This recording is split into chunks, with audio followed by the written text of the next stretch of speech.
جريمة النهاردة أو قضية النهاردة قضية من العيار التقيل. جريمة فيها ابتكار من المجرم، أسلوب مبتكر ما تكررش قبل كده. ما أكيد أي مهنة حتى لو كنت مجرم بيبقى فيها إبداع، فيها كرياتيف من المجرم، والمبتكرين هم المتميزين.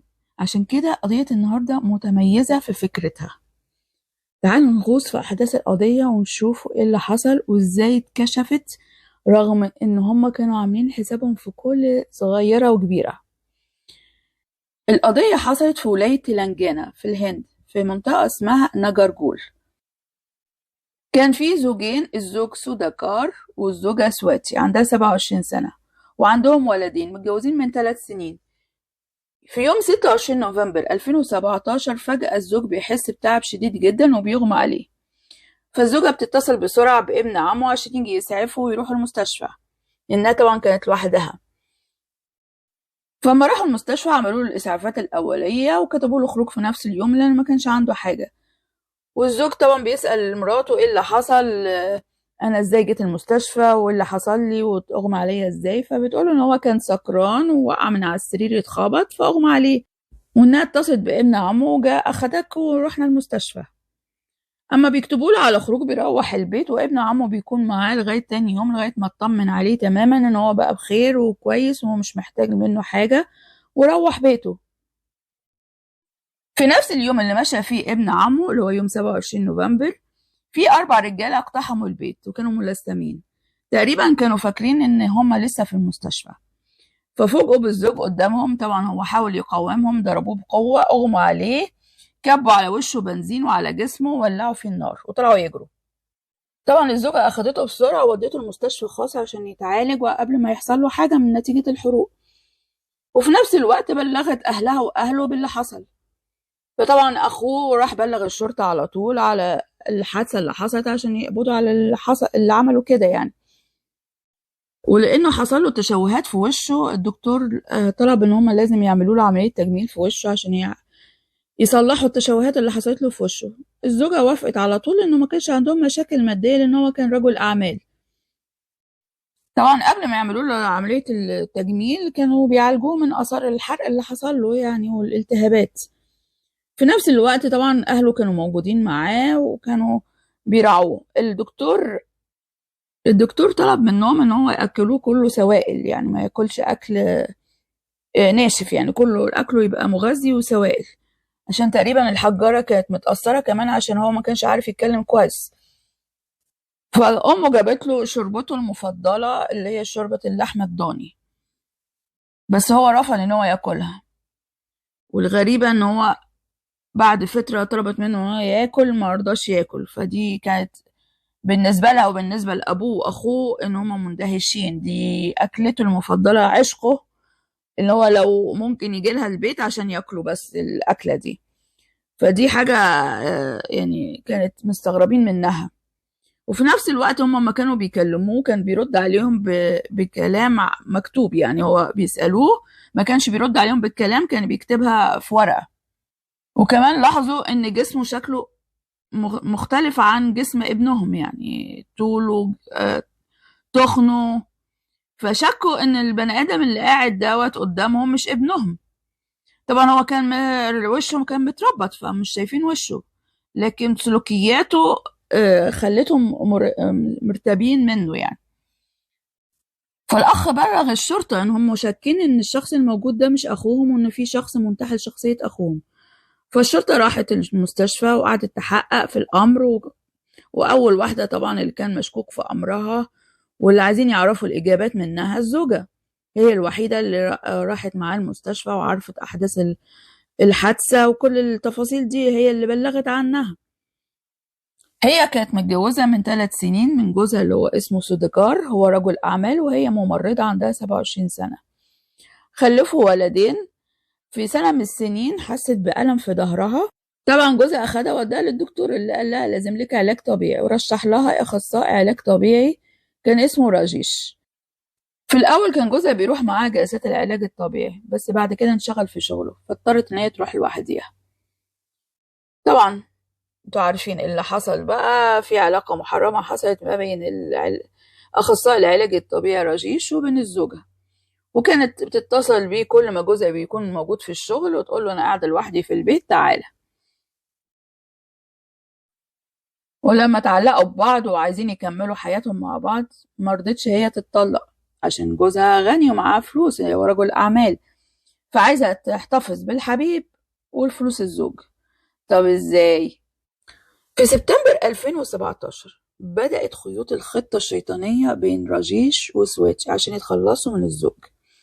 سواتي كانت شافت فيلم أو حلب فكرة شيطانية ازاي تتخلص من جوزها من غير ما تنكشف وتبقى الجريمة الكاملة، وتاخد فلوس جوزها وتعيش مع حبيبها من غير ما يبقى فيه أي شكوك ناحيتها.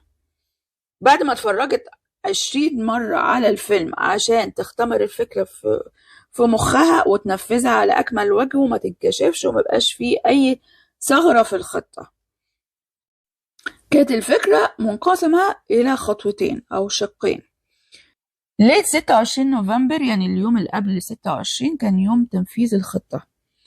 أول خطوة من الخطة كان العشيق مستخبي في بيت الزوج ومستنيه لغاية ما يرجع من الشغل، وأول ما رجع من الشغل طبعا فاجئه من ظهره وضربه وأغمى عليه. وبعد كده سواتي اتصلت بابن عم الزوج وقالت له إن هو وقع من السرير واتخبط وأغمى عليه وتعالى نوديه المستشفى. هما 27 نوفمبر ابن عمه مشى من البيت، هي اتواصلت مع حبيبها راجيش وبعتت له رسالة وقالت له تعالى ابن عمه مشى تعالى دلوقتي. وبما انها كانت ممرضة فهي حقنت سجار بمخدر، هو كان نايم، فما جاء العشيق هما الاتنين مسكوا مخدة وضغطوا على بقه، وكمان ضربوا بماسورة حديدية لغاية ما خلص عليه تماما، وقعد شوه وشه عشان محدش يتعرف عليه خالص، ولفوه في ملاية وحطوه في العربية ودوه في أقرب غابة كانت قريبة من مكان سكنهم، ورشوا عليه بنزين وولعوا فيه عشان كده يخفوا أي دليل أو أي أثر ليهم ومحدش يتعرف عليه تماما. وبكده نجحت الخطوة الأولى من الجريمة. الخطوة التانية بقى اللي هي فيها الكرياتيف واللي فيها الإبداع والتميز، إن لازم الزوجة سواتي تحرق وجه حبيبها عشان يحصل له تشوهات ويضطروا يعملوا له عملية تجميل، وبعملية التجميل ده يبقى شبه الزوج وينتحل شخصية الزوج، تاخد فلوسه وتعيش مع حبيبها. ده بقى الإبداع في الموضوع. طب هتعمل ايه؟ أول حاجة عملوها قبل ما ينفذوا الخطوة دي إنهم راحوا استشاروا دكتور جراح تجميل، قال لهم عشان واحد يعمل عملية تجميل في وشه لازم يكون فيه حروق في وشه بنسبة 30%.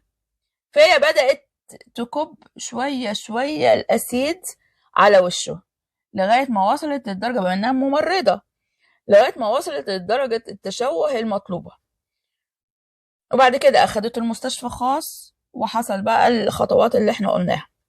وبعد كده الشرطة جت المستشفى بناء على البلاغ اللي قدمه الأخ، عشان الشخص الموجود ده مش أخوه، إن هو عايزين يعرفوا فين أخوه ومين الشخص المنتحل شخصية أخوه.